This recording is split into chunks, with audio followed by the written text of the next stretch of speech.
Tara, silipin natin ang MRT-7, ang bagong pag-asa ng mga commuter sa Metro Manila. Isipin nyo 25 years in the making to. Ang tagal na, di ba? So, ano ba to? Isa tong 22.8 kilometer na linya mula Bulacan hanggang Quezon City. At sa simula pa lang, abot sa 300,000 pasahero ang kaya nitong serbisyuhan araw-araw. Paano ba tayo umabot dito? Tingnan niyo yung timeline. Ang layo ng mga agwat, no? So bakit tumagal ng ganito? Well, ang daming naging problema, from design hanggang sa right-of-way. Pero ang good news, as of May 2024, halos 70% complete na. Eto na, malapit na.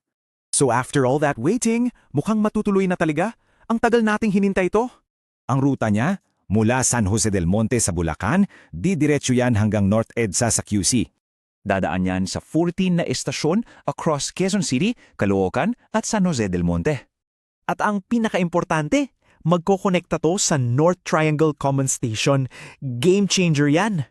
At para sa mga bagong-bagong, 108 units yan, lahat galing sa Hyundai Rotem. Bago, mabilis, at kayang magsakay ng higit 1,000 tao bawat biyahe. Moderno talaga.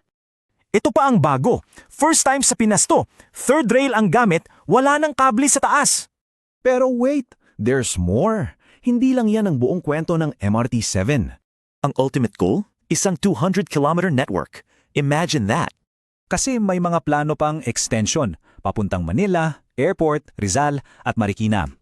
Ang plano talaga ay pagdugtungin ang QC, Bulacan, Manila, Rizal at yung bagong airport.